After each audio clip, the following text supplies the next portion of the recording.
Hey everyone, this is Pastor Logan Hensley. I'm the Associate Pastor of Oakland City First General Baptist Church, and I'm excited that you clicked on this video.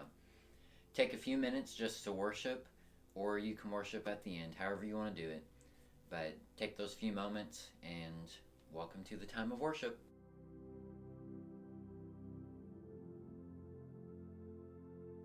Welcome back everyone. I hope that you enjoyed your worship time if you chose to worship during the time of worship.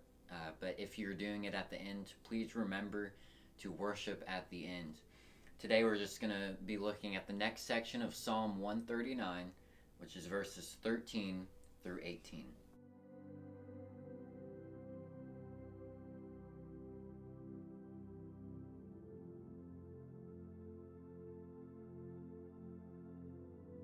So this is probably one of the more well-known verses and stanzas in the Bible for anybody. I feel like a lot of people, if you showed this to them, they'd be like, oh yeah, I've seen it before. And David goes into it by saying, you created my inmost being of myself. And so, when you think of the inmost part, that's the parts that, nobody else really knows about you, which we've kind of talked about before, so I won't go into that. But, he does. He created that part of yourself. He made you in the way that he wanted you to be, and he made your personality and all of your features and even your little quirky things that you have. He created all of that in you. The inmost part is the delicate part. Even it's your emotional side. Lots of people like to put up walls, or they have this front and they act a certain way, but everybody has a delicate side, and he created that in everybody, and he created that deep, authentic, inmost self that you have. And he knows every part of it because he made it. And, a lot of people might not know that side of you, but he does. And that makes your relationship with him so much more intimate. And then he goes on, he says, you knit me together. And, when you think of knitting, it's not just some, you put it together and then they make the beautiful quilt. They go each part, and I don't know how to knit, but, you wrap it around and then weave it, but he knit you together, every single part.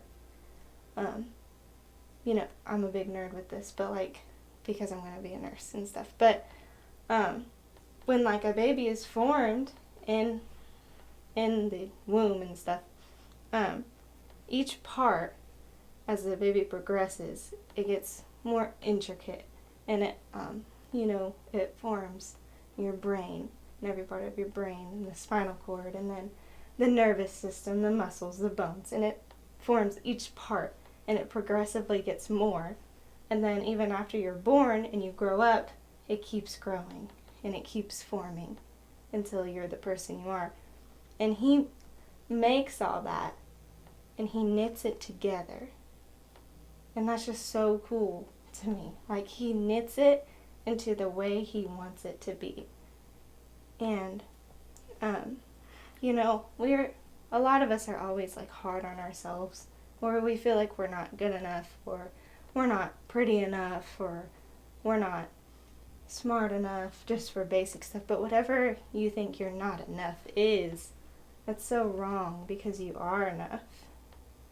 And we know that because he knit you together. He didn't throw you together. The Bible doesn't say, you threw me together in my mother's womb. He didn't randomize you together in your mother's womb, or accidentally put you together. He knit you together. And that just confirms to me that we are all here for a purpose. And there's a lot of things where people are like, well, I was an accident, or I shouldn't even be here. I don't know why I'm here. I don't know why I was formed. But you're here for a purpose. And it's proven because he knit you together. Every single one of us. Not just me or not just Logan, everybody. He knit everyone together for their own specific purpose.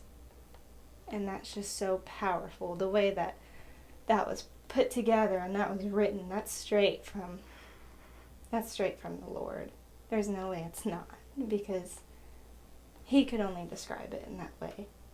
So that knitting together is that every trait, every part of you, and he did it for a purpose. So don't ever think you're here because of an accident, or that you're not supposed to be here, because he knit you and he formed you for his purpose that he has for you.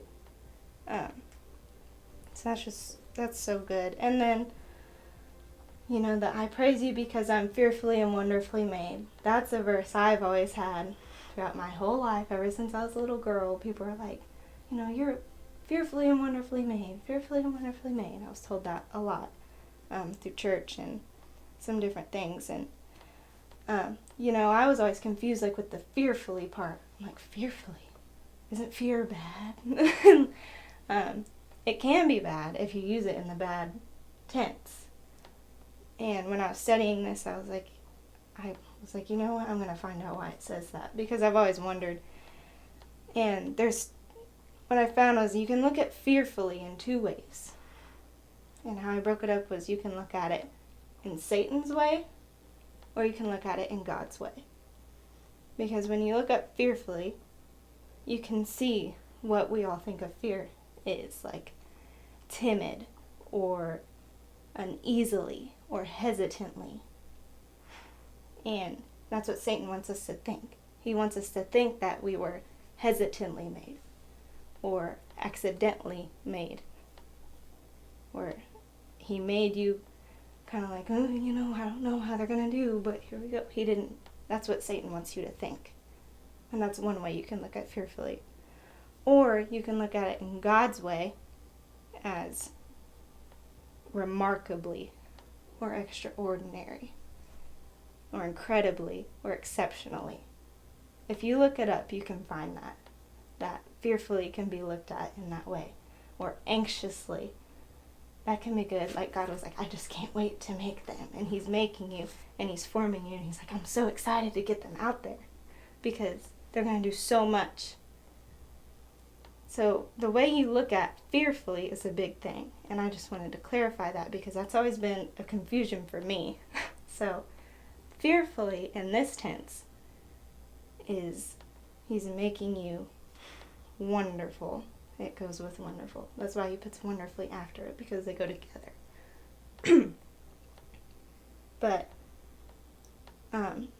so just don't forget that you are extraordinarily made and exceptionally made, not timidly or uneasily, and that you weren't an accident, and he formed you and knit you and anxiously made you for a purpose.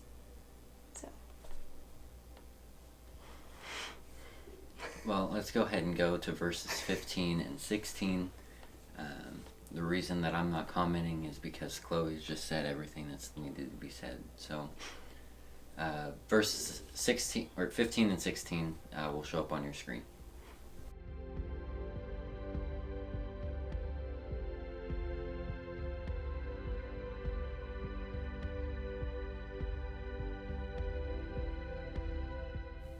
Verses 15 and 16 says, My frame was not hidden from you.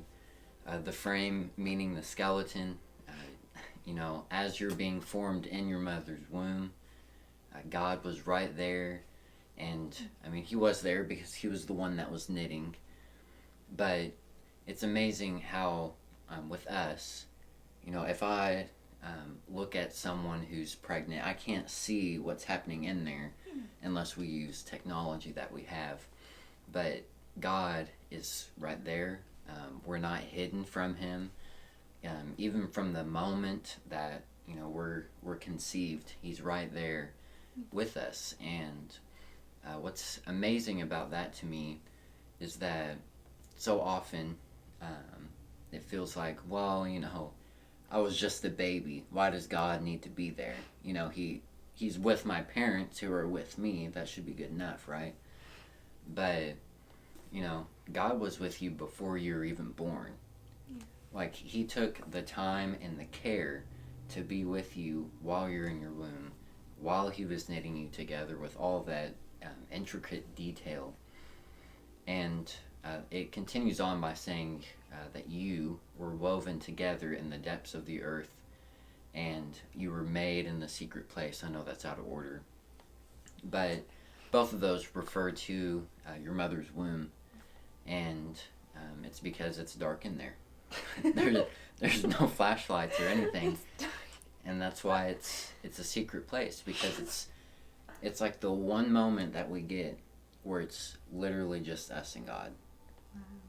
And I find that amazing, and we had no idea that any of that was happening. I don't remember being in my mom's womb. Do you? Yeah. You do? Well, I don't. And, it's just amazing how God took the time and the care to be with us during that moment, too. And you'll find throughout this whole section that this is about the care of God. That God really cares for you. Just like he cares for me and Chloe. He cares for you. And then in verse 16, it says, "Your eyes saw my unformed body.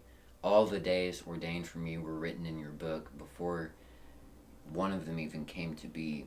And that just reiterates the fact that before we even took a breath of the air that we breathe all the time now, before we even had a day, before our parents even got together, before your parents even got together, God had a plan for you, and he knew you by name. He knew what you were going to be named.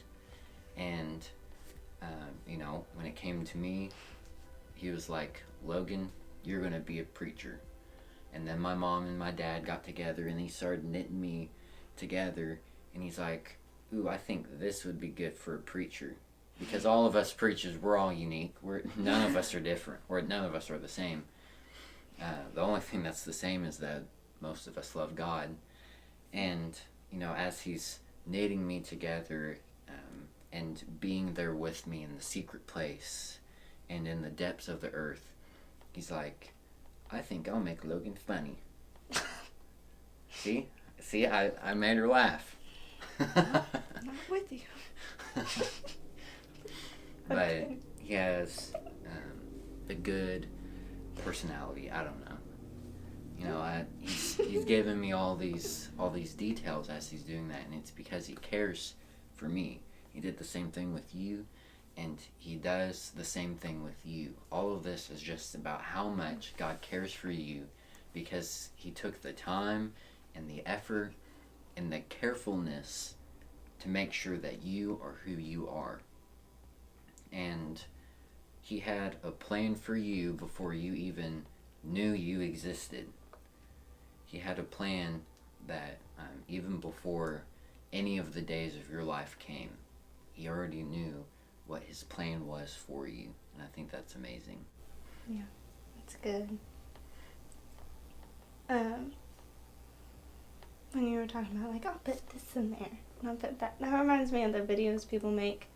They have, like, the big bowl, and they're, like, pouring water in there, and they make it like a joke. Like, when God made me, it's like, I don't know, like, random stuff, and then they accidentally pour, like, a whole bunch of something in there. Like, I don't know. Like, I've seen a positive one where it's, like, good looks, and he accidentally pours, like, the whole thing in or something. Those are funny, but also, it's kind of like, when you think about this, it's like, that's not how it is. He plans you, and he puts exactly what he wants you to have, like, within you. You know what I mean? Like, those, it's kind of like, whoop, whoop, whoop, they're just kind of throwing stuff in, and that goes back to he knit you, he wove you, not just, here you go. Like, have at it. Like, so, yeah, it's good. And,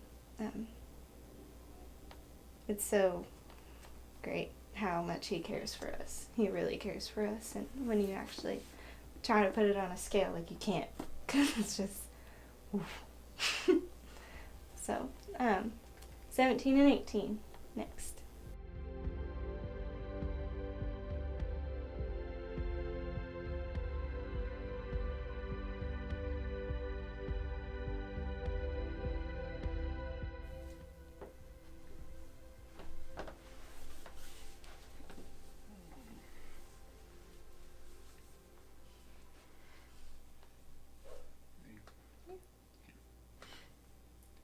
So verses 17 and 18, I'm just going to go ahead and read it. I know I did that last week, but I really like these two. How precious are your thoughts? How precious to me are your thoughts, God. How vast is the sum of them. Were I to count them, they would outnumber the grains of sand.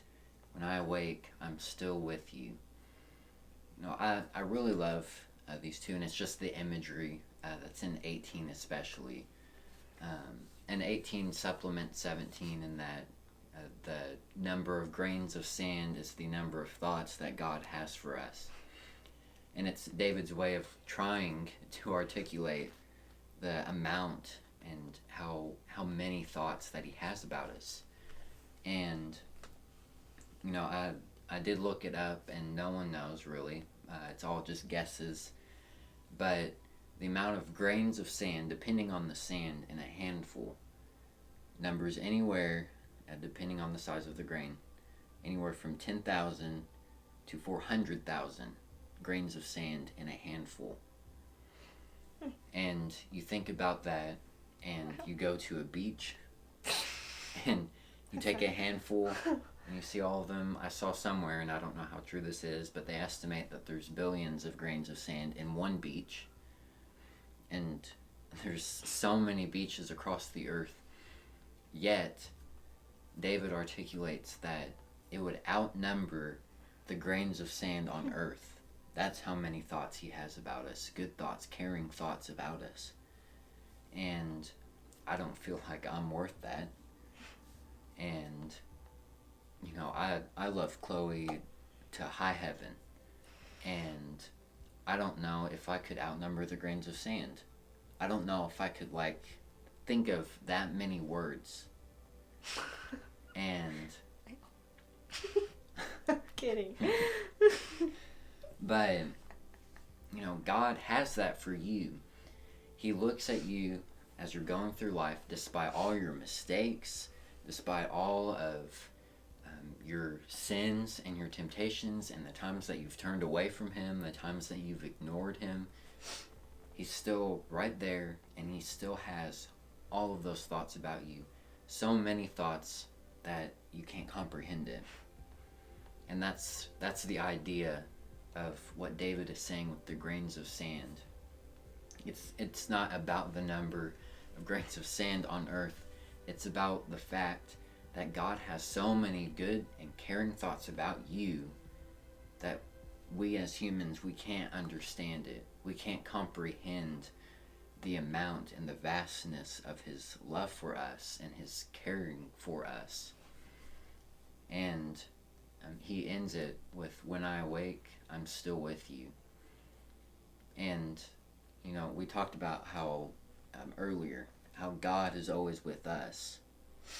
And how God is with us in the morning, and when He's with us in the evening. But what David is bringing to the table is he's like, when I'm awake, I'm still with you. And it's almost like David was making a choice there.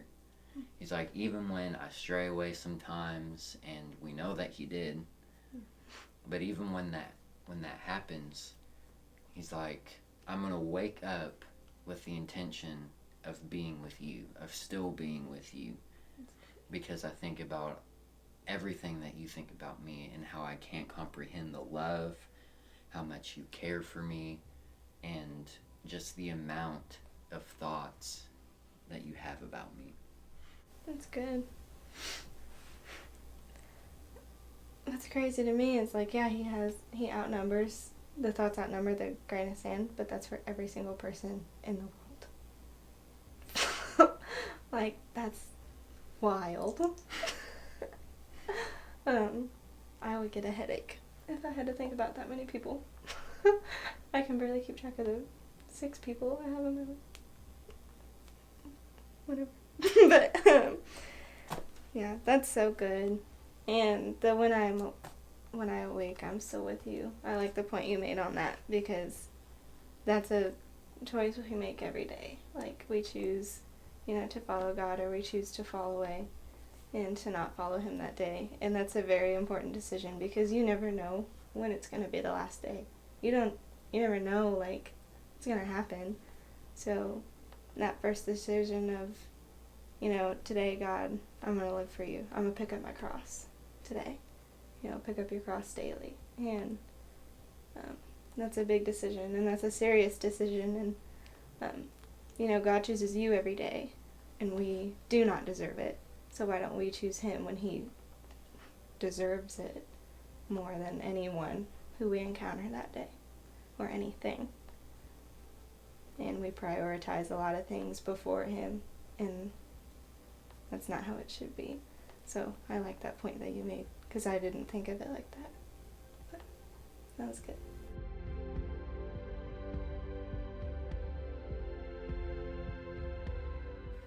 Thanks for watching, everyone.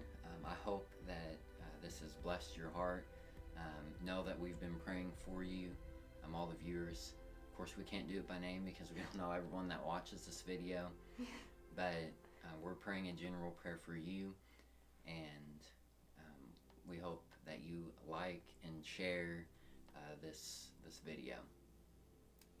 Yeah, so just don't forget how much God cares about you. That was kind of the whole theme, I guess, for today, was he just cares about you so much. So don't ever think you're an accident. Don't think you don't have a purpose.